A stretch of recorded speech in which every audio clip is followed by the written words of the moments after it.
Монгол Улсын боловсролын их сургууль.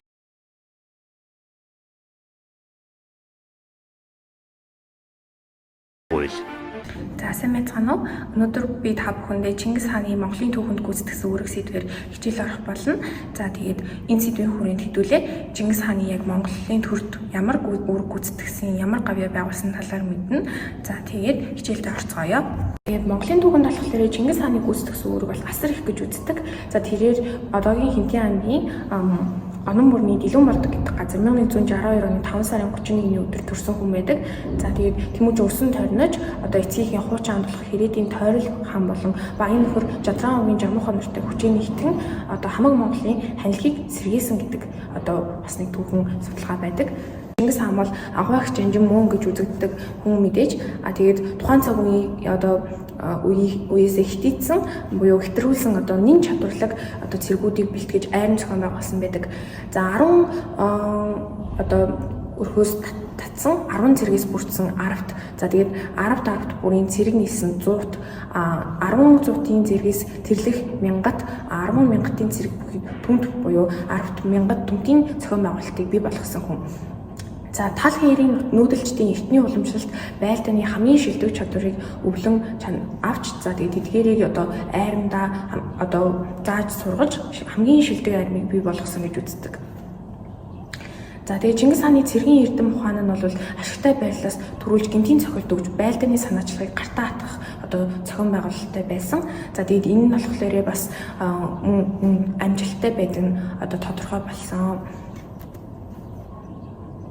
Чингис хаан бол Монгол үндэстний одоо ялгуулсан баатар мөн. За энэ нь болохоор юу гэхээр одоо учир нь болохоор Монгол үндэстэн бүрэлдэх их суурийг тавьсан гэсэн үг. Тэмүүжин Монгол Хүсаатны нэгдсэн газар нутаг хил хязгаартай ам болон бичгийн хэлийн өөрийн гэсэн язгуурлаг соёлтой болгосон. За яг энэ үед болохоор их Монгол улс байгуулагдахын өмнө Чингис хааны өмнө болохоор Монгол яг бутгалын үе дээрээ байсан. За одоо баг хаадын үе шиг гэж бас ярьдаг. Одоо түүхэнд бол удаан хаан ширээнд одоо суудаг хүн ховор тэгээд дээрэс нь эрх мэдлийн төлөө тэмцэл маш ихээр байсан. За тэгээд түүгээр ч одоо дамжуулаад эрх мэдлийн тэмцэл маш өндөр байсан учраас одоо газар нутгийн хагархай, бутархай, аймаг сумдууд маш олон хуваагдсан байсныг нь нэгтгэсэн гэсэн үг. За улс Монголын төлөө амь насаа одоо үл хайлан зүтгэж эр зоригийг бол мэдээж гайхалтайгаар харуулсан нэгэн. За дараагийн одоо Монголын түүхэнд гүйцэтгэсэн үүргийн хувьд болохоор Чингис хааны Монголын түүхэнд гүйцэтгэсэн үүрэг бол одоо ялчгүй хамгийн гол зүйл бол мэдээж аян дайн байсан. За Чингис хаан Монгол турхныг нэгдсэний дараа шууд мандсан одоо Тангууд улстай хил залгах болсон. За Чингис хаан Монгол тулгар улсыг байгуулахын өмнөх одоо 1205 ба дараа нь 1207 онд 2 удаа Тангуудыг товтлсон бөгөөд бүрэн эзлэн авах одоо зорилго тавиагүй байсан. Харин хүчийг нь сулруулж одоо эд адгуурс хүн хүчийг нь олцлон авч хүчээ зузаатгах зорилготой байсан. Харин 1209 онд 3 дахь удаага товтлсон. Монголын цэрэг 2 сар гаруй байлцсны эцэст Тангуудын нийслэлд очих замыг нээсэн байдаг. За тэгээд 1209 оны 10 дугаар сард одоо Чингис хаан цэргээ авч Тангуудын нийслэл Эргэн хотыг чиглэлээр нь дэвшилт хийсэн. За ингэж давшихтаа Хатан голын харшлагыг эрдэнэ нурааж мөрний усыг хотод оруулах бодлого баримталж улмаар хотыг бүслэн авснаас арга буюу Тангууд улсын хаан бууж одоо өгч одоо найрамдлын гэрээ байгуулсан байдаг. Ийхүү одоо Тангууд улсыг товтолж эзлэн авсан байдаг. Ийхүү Тангууд улсыг одоо эзлэн авч Алтан улсад товтлох төшөж газартай болсон гэсэн үг. Тангууд улсыг эзэлж авснаар дараа нь одоо Алтан улсыг эзлэх одоо гүүрийг өөртөө бий болгосон гэсэн үг. За нөгөө талаар Монголын цэргүүд хоцорон газрыг товтлох бэлтгэл сургууль болж өгсөн. За энэ үед Алтан улс нь нүүдэлчин аймагуудыг хоорондон тэмцэлдүүлэх сүм улстай одоо хийх худалдаа арилжааг хавчин боогдуулах замаар нүүдэлчдийг суурин газрын өргөн хэрэглээний эд таваар хүнсний бүтээгдэхүүнээр ихээхэн гачигдуулж исэн. Түүнчлэн Юан улсын сударт дурдсанаар бол одоо Монгол одоо жил бүр Алтан улсад 1000 лан алтаар алт барьж одоо тухай алт барьдаг гэсэн тухай одоо тэмдэглэсэн байдаг. Эдгээр шалтгаанаас хамааран Чингис хаан Алтан улстай байлцсан байдаг. Алтан улсын яг одоо гол зорилго нь болохоор одоо бараа таваар одоо идэж уух юмар нь тутааж гачигдуулж исэн. Харин энэний эцэс Чингис хаан одоо Алтан улс руу товтлсон. За тэгээд дараагийн одоо Чингис хааны гүйцэтгэсэн үүргийн хувьд бол Дундад Азийг байлт эзэлсэн байгаа. За Чингис хааны цэрэгт буцагдсан одоо 8-ны Таян хааны хүү Хүчүлэг 1212 онд баруун зүг зүгтэн Хар Киданд очиж хоризмын шахтай холбоо тогтоожсэн. За тэгээд Хүчүлэг өөрийн буддын шашныг шүтдэг Хар Киданы хүн амын ихэнх нь лам шашинтай учир хоорондоо ихэнх зөрчил тэмцэлтэй байсныг Чингис хаан ашиглаж 1218 онд Зэв жанжнаар удирдуулсан 2 түмэн цэргийг илгээж Хар Киданыг эзлэн авсан байдаг.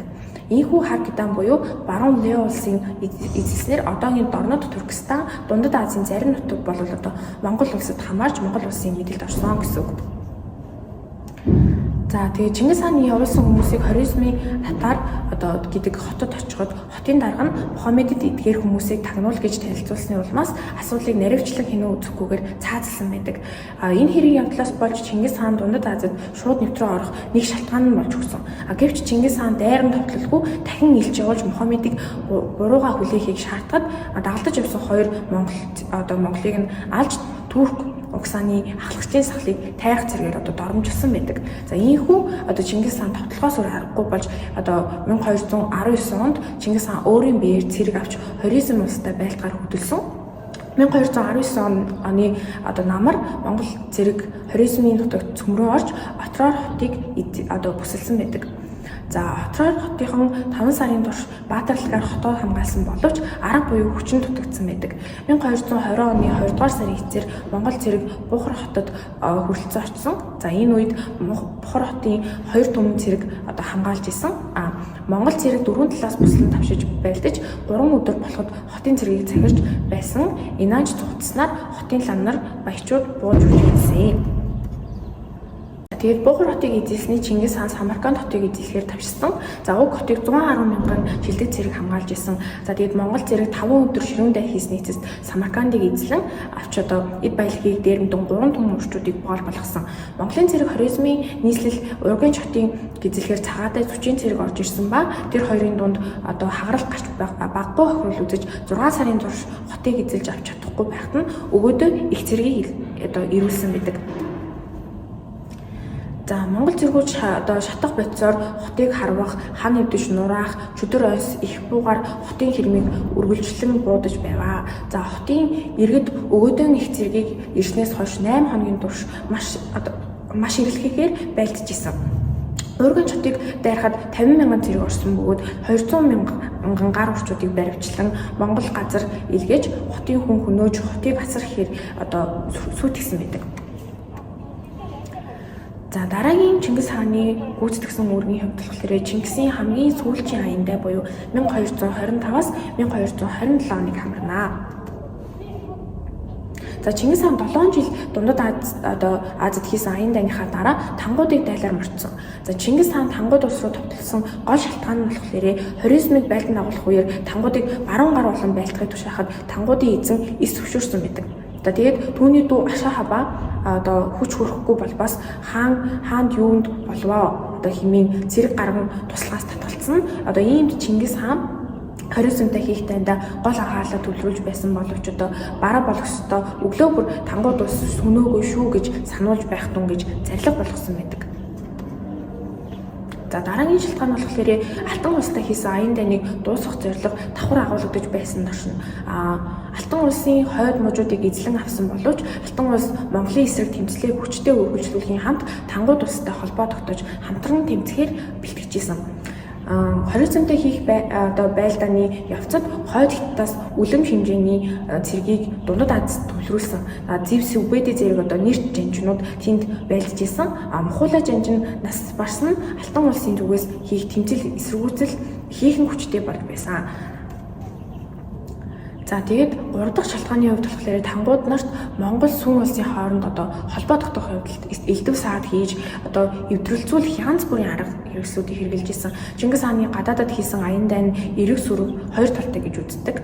Үүний эрэг тал нь болохоор энэ байлдан дагуулна Монгол орны улс төрийн эдийн засаг, соёл төдийгүй бусад орны хөгжилд ихээхэн нөлөө үзүүлсэн гэж үздэг.